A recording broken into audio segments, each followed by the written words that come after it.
Hello students, welcome back. हम अपने previous video में मानवीय करुणा की दिव्य चमक चैप्टर को आपको पूरी तरीके से समझा चुके हैं। अब हम इसके क्वेश्चन आंसर सॉल्व करेंगे कि इसके क्वेश्चन आंसर्स हमसे क्या पूछ रहे हैं और किस तरीके से हम इसके क्वेश्चन आंसर्स देंगे। इनमें थोड़ा सा टफ होगा क्योंकि जो ये पूछा जा रहा है, कई जगह एक सूक्तियों के आधारित पर कुछ प्रश्न पूछे गए हैं जो आपको थोड़े एक्सप्लेन करके लिखने हैं। तो किस तरीके से हम करते हैं देखते हैं। पहला क्वेश्चन बोल रहा है, फादर की उपस्थिति देवदार की छाया जैसी क्यों लगती है। पहला ही क्वेश्चन हमें इसमें होता है कि देवदार का पेड़ बहुत घना होता है और मोस्टली क्या होता है, जो थके हुए व्यक्ति होते हैं वो आकर उन पेड़ों के नीचे बैठ जाते हैं और उनको बहुत ठंडक मिलती है क्योंकि पेड़ घना होता है तो वो हमें ठंडक प्रदान करता है। सबसे पहले देवदार का पेड़ क्या होता है आपको पहले ये एक्सप्लेन करना पड़ेगा। फिर जब कोई बहुत ही हताश परेशान व्यक्ति फादर से मिलता तो उनकी बातें जो हैं उसको इतनी शांति पहुंचाती जैसे कि कोई व्यक्ति भरी धूप में चलता चला आ रहा हो और एकदम से उसको देवदार का पेड़ मिल जाए और उसकी ठंडी छाया मिल जाए। तो यानी कि जो व्यक्ति बहुत टाइम से परेशान हो और फादर से बातें कर ले उसको बहुत सुकून प्राप्त होता। तो ये इसको आप लिखेंगे। पहले देवदार का पेड़ क्या होता है और वो किस तरीके से एक थके राही को मुसीबत से मुक्त करता है। फिर उसके बाद हम फादर के बारे में लिखेंगे कि फादर से बात करके, उनसे मिलकर, उनके विचारों को सुनकर, उनकी दी गई सलाहों को मान के कितनी शांति प्राप्त होती है, ये लिखेंगे। तो इस तरीके से ये आंसर हम कंप्लीट करेंगे। नेक्स्ट हमारा क्वेश्चन है, फादर बुल्के भारतीय संस्कृति के एक अभिन्न अंग है, किस आधार पर ऐसा कहा जा सकता है। फादर बुल्के भारतीय नहीं थे, वो बेल्जियम से आए थे, वहीं उनकी पैदाइश हुई थी। कहां पर? रैम्स चैपल में उनका जन्म हुआ था, वहीं पर रहे, वहीं शिक्षा ग्रहण करी, सब कुछ किया। लेकिन जब इंजीनियरिंग कर रहे थे तो उन्होंने भारत आना, एक सन्यासी बनके भारत आना स्वीकार किया। क्यों किया?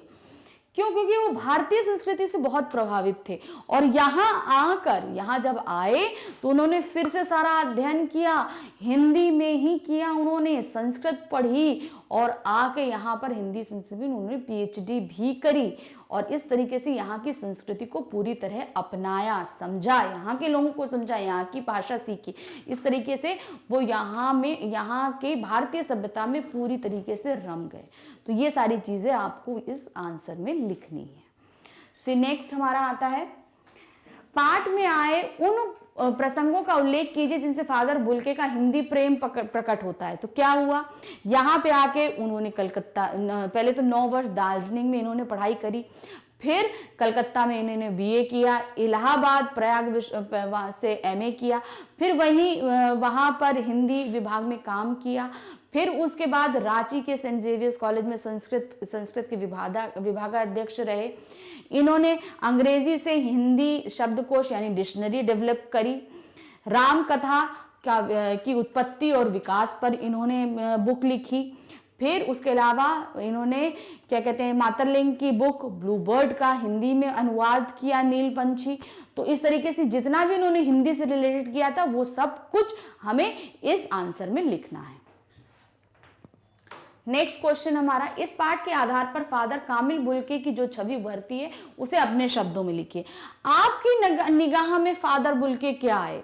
देखिए, ये जब हमने चैप्टर पढ़ा तो ये लेखक सर्वेश्वर दयाल सक्सेना जी की निगाह से था, लेकिन जब आपने पढ़ लिया तो आपकी निगाह में उनकी क्या छवि उभर रही है, आपको क्या समझ में आ रहा है कि वो कैसे व्यक्ति थे, क्या था। आपको ये आंसर आपको अपने हिसाब से लिखना है, अपने भाषा में करके और अपने विचारों को व्यक्त करना है। फिर नेक्स्ट क्वेश्चन हमारा आता है, लेखक ने फादर बुल्के को मानवीय करुणा की दिव्य चमक क्यों कहा है। जाहिर सी बात है, जब इंसान परेशान होता तो उनके पास उन्हें बहुत सुकून मिलता था, ये तो एक बहुत ही पहचानी हुई चीज है। साथ ही वो प्रेम भरा एक स्वरूप थे, किसी भी व्यक्ति के लिए उनके लिए कोई अपना कोई पराया नहीं था, जिस भी से मिलते उसे अपना बना लेते थे, चाहे जितने टाइम बाद मिले, लेकिन उन्हें अपनापन महसूस होता था उनके साथ, कोई भी व्यक्ति को अपनापन महसूस होता। जितनी बार मिलते सबके सुख दुख परिवार सब कुछ के बारे में पूछते कि तुम्हारा पुत्र, तुम्हारी पत्नी, तुम्हारी बेटी कैसी है। सिर्फ कवि से मिलके ही नहीं, हमारे लेखक से ही मिलके नहीं, जिससे भी मिलते उसके सुख दुख के, उसको अगर उसको तकलीफ होती है तो उसका निवारण के लिए उसको सुझाव देते कि आप ऐसा करिए। तो इस तरीके से उनको बहुत ही अपनापन महसूस होता था। इस तरीके से इसीलिए उनको मानवीय करुणा की दिव्य चमक बोला लेखक ने। नेक्स्ट हमारा, फादर बुल्के ने सन्यासी की परंपरागत छवि से अलग एक नई छवि प्रस्तुत की। परंपरागत छवि सन्यासी की क्या होती है कि वो संसार में नहीं रहता, लोगों को मिलता है, अपनत्व नहीं दिखाता। कहने का मतलब जब वो मिलता है तो अपनापन महसूस नहीं होता उनके साथ में, आशीर्वाद लिया चलिए आगे बढ़िए हो गया। लेकिन यहाँ दोनों बाएं खोल के उन्हें गले लगाते, उनके पूरे परिवार के बारे में पूछते, तकलीफों को जानने की कोशिश करते, पारिवारिक समारोह में जाते। अगर कुछ अच्छे कार्यक्रम जैसे उनके बेटे, कवि के बेटे का अन्नप्राशन हुआ, उनको अन्न चखाना हुआ, या उनके पुत्र और पत्नी की मृत्यु हुई तो उस शोक में भी गए, तो उसमें भी उन्होंने बहुत शांति पहुंचाई कवि को। तो ये एक सन्यासी क्या होते हैं, लोगों के घरों में इतनी जल्दी नहीं जाते, वो जाते संगोष्ठियों, व्यक्तिगत और सामाजिक सभी संगोष्ठियों में शामिल होते, साथ ही साथ समाज में बढ़ रही किसी भी कुरीति की तरफ भी वो अपने विचारों को व्यक्त करते थे। तो ऐसे बहुत से संस्करण थे, वो सारी चीजें आप इस आंसर में पिरोकर पूरी तरीके से लिखेंगे। फिर नेक्स्ट क्वेश्चन हमारा क्या कहता है, आश्रय स्पष्ट कीजिए। हमने बोला था ना कुछ पंक्तियां ऐसी आएंगी जिनका मतलब आपको व्यक्त करना है।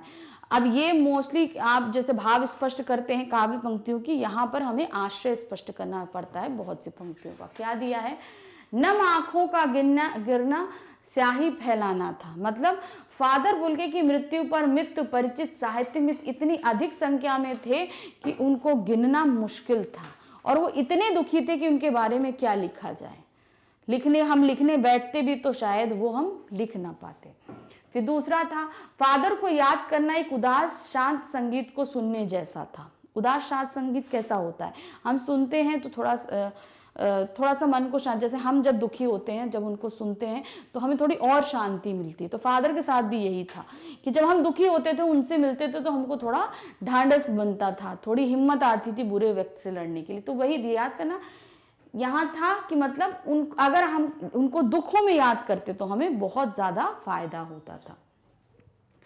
नेक्स्ट, इस तरीके से हमने अपने पाठ के सारे क्वेश्चंस खत्म किए। एक चीज और ध्यान रखिए, इसके अलावा भी इसमें कई प्रश्न ऐसे हैं जो चैप्टर के बीच से पूछे जा सकते हैं।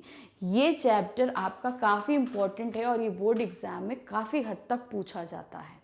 इसके जो क्वेश्चंस हैं ये डिफरेंट तरीके, आपको जो अभी हमने क्वेश्चंस बताए यही आंसर्स होंगे, लेकिन क्वेश्चंस को जो है वो टिल्ट कर दिया जाता है। इसलिए बहुत ध्यान से क्वेश्चंस को पढ़िए और आंसर्स को समझिए, रटने की बजाय समझने की कोशिश करिए, तभी आप आंसर्स बहुत अच्छे से दे पाएंगे। आई होप आपको बहुत अच्छे से समझ में आया होगा। Thank you, bye.